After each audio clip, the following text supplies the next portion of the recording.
Hello, everybody. This is Master Chul. Thanks for tuning in. I thought I'd do a serious subject this time. Um, Something I know a lot about, I've lived with my whole life. It's the topic of being Asian American, and more specifically, about adoption. Anyway, my story starts back in 1972 in Seoul, South Korea. I don't really know too much more than that because there isn't a lot of information.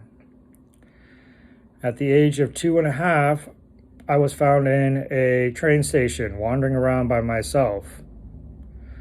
I tried to imagine what that would be like. Sometimes I have dreams. Sometimes I imagine that was a very traumatic experience. Maybe in my mind I have blocked that out. I am a father of 3 kids, all of them very young, the oldest being 9 and the youngest being 4. And I have often wondered what it would be like to take one of my children and to leave them somewhere and walk away, and knowing that I was leaving them with the intention of not returning. And I as a parent, could not understand or fathom how a parent could do that to their own child. It has taken many years. I'm 47 years old. There's a lot of animosity, a lot of resentment, a lot of anger, a lot of questions that I still have. And to this day, I don't understand. How could somebody do this to their flesh and blood? I don't know. And maybe I will never know. Maybe I will never get to ask any of those kind of questions. Anyway, this is a picture of me when I was 2 years old. It looks like one of those little pictures where, 25 cents a day, you could feed this child. Well, that was probably true back when 1974. Unfortunately, it would take $4.50 to feed the guy that I am now. And of course, those stories are legendary because, according to my parents, at a very young age, I was able to out-eat most of them.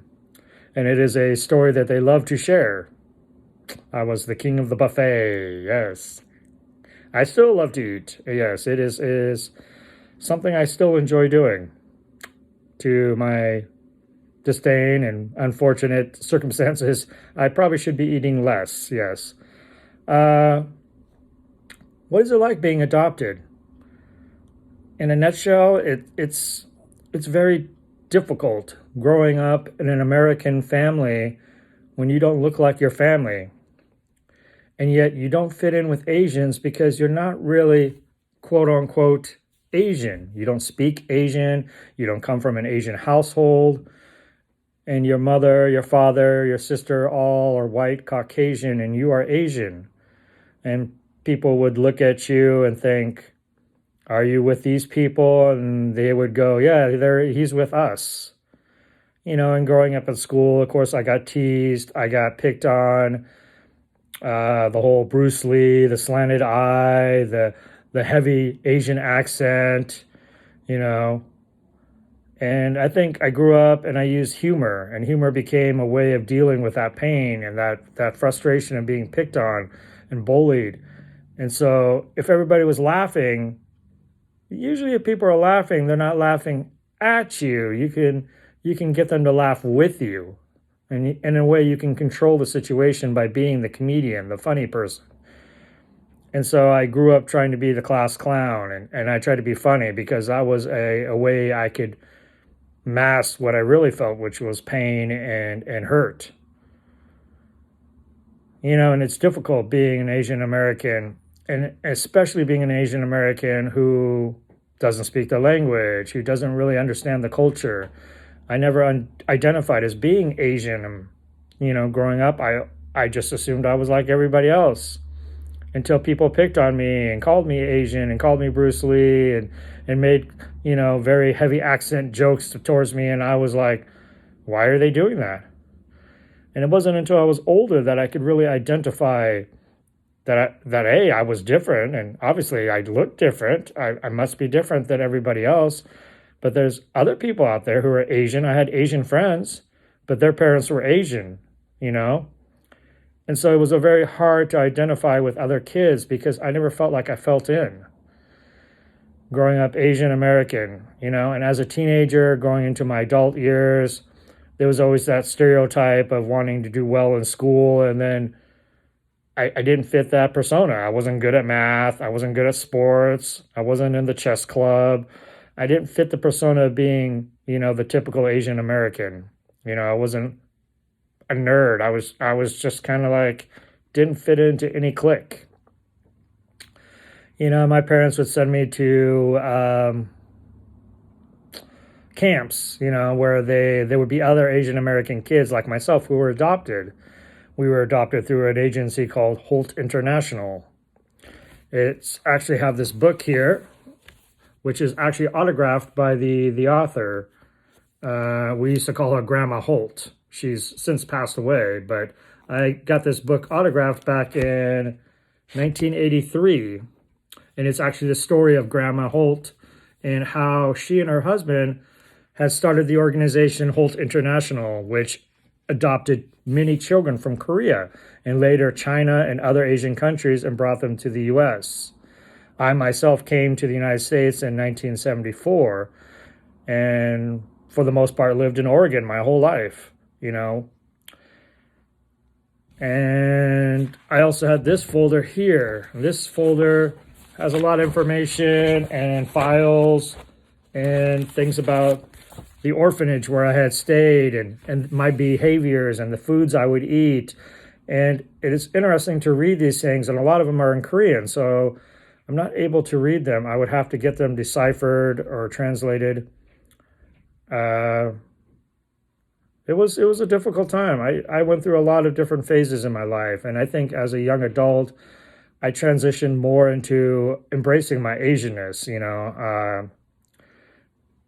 I like things that were of Asian, because I tried to identify and I felt like, it was okay to be Asian and an Asian American. And even though I wasn't really the stereotypical Asian, I tried to identify with a lot of those things. I listened to Asian music. I liked Asian food, Asian anime,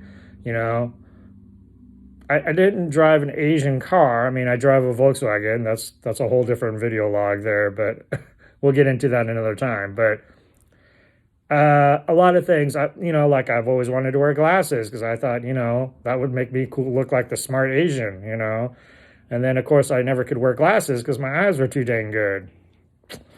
What a curse, huh? And so I think, there's just different things. And I see a lot of people come in to where I work, and I'll see Caucasian parents with Asian children. And I can definitely identify with them because I can understand what it feels like to be in that position. And it seems so strange to me, in this day and age where, people talk about people not having the ability to have children. And there's so many children waiting for families. And I sympathize with them because I know what it's like to be that child who needs a home and needs a family. When I came here, I had a severe ear infection in my left ear.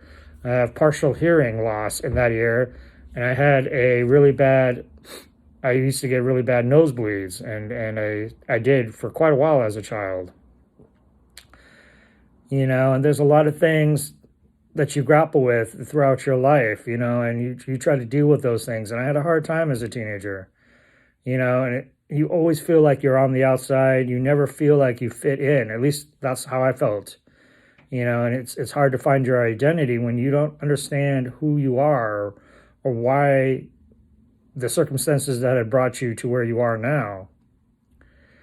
A lot of times I've recently, in the last about 5 years, I've done a lot of those different DNA tests, Ancestry.com, 23andMe, and I thought, well, maybe there's that chance, that very remote chance I could find a close relative, a brother or sister, my parents, somebody out there that's related to me, somebody who has some answers that I've, been seeking my whole life. But, it's always that toss-up. It's always that catch-22 because what would happen if I did find them? What would happen if I found my mother or my father? What kind of questions would I be able to ask them? And would the result be something that I would want? I've heard stories about people finding their birth parents and being very disappointed because that reunion wasn't joyous, wasn't, awe-inspiring, and it wasn't this moment of tears. It was a very different different reaction from the people that they had sought their whole life. And maybe inside they wanted some kind of resolution to that. And instead they just got more questions. Every day I log on to my ancestry.com. My DNA is floating around in their database. And I keep thinking one day I'll log in and there'll be somebody there, a brother, a sister, a mother, aunt, uncle, somebody pretty close in relation. And unfortunately, it hasn't happened. I've found a lot of very, very distant cousins, and I haven't pursued any of those because, my hope is to find somebody of a closer relation. And it's difficult. And I think, even as an adult and being, have my kids of my own, and I tell them I'm Korean, and they're like, well, is that like Chinese? And I'm like, well, no, not really. I mean, it's Asian. We're Asian.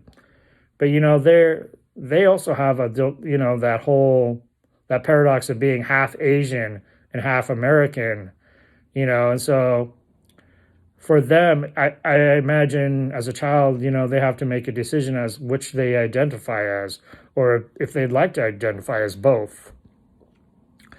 And I see a lot of other Asian Americans, and I try to keep up with a lot of the things going on in the Asian American community, and I try to, sympathize for their plight, the things that are going on right now, a lot of racial tension and a lot of discrimination, because they're Asian. People have this idea of them being, oh, well, this is where the virus came from, and we don't want to shop there because, we might catch something, and there's also been to the degree of violence against Asians, and certainly that's a thought when I go out. I'm always very vigilant to look around, to be aware of my surroundings, because unfortunately, I feel at this time we have become somewhat of a target. If I'm at work and I sneeze or I cough and I feel like, out of the corner of my eye, people are looking at me, like somehow I might be, infected. It's unfortunate. I mean, it will pass, and this time something else will happen. It'll be some new situation, but it's difficult because as much as we like to believe that we are a society who is accepting and we are not racist and not afraid and paranoid of every little thing, but yet we really are. We're just underneath the surface, just kind of hiding that, Anyway, so I just wanted to say a few words about that, about being adopted and how I understand that, and the unfortunate part was, even my adoptive mother, who I had a very close relationship, ended up passing away from cancer at a very young age, and she never got to see, my kids or the things that I've become now as a much older adult than 20 years ago when she was here. And it's hard sometimes. I feel like sometimes I'm still alone, or I still feel like there's a part of me that's out there somewhere, and I wonder if somebody out there is like, how is my child? How is my son? He's out there somewhere in the world. And I think, maybe we're under the same stars thinking about the same thing, and maybe in some way you just want an answer of, I'm sorry I did that to you. I'm sorry. I hope you're okay. I hope you're living a good life. I hope everything turned out better for you. And maybe, ideally you want to believe that it was for the better cause that they left you. You want to believe it was because they believed that you could have a better life. Certainly I want to believe that because that's positive. That's a good thing, right? Who doesn't want a better life for their children? Anyway, that's just my 2 cents on the whole adoption thing and the racial things going on. And we have to be considerate of each other. We have to be kind and look out for each other. Not just as Asians, but as human beings, and it really does trouble me when I see my fellow Asians being harassed because they're Asian. Not because of what they've done or who they are as people, but because of their race, you know? Anyway, this is Master Chul. Be kind to each other, and until next time, I'll see you.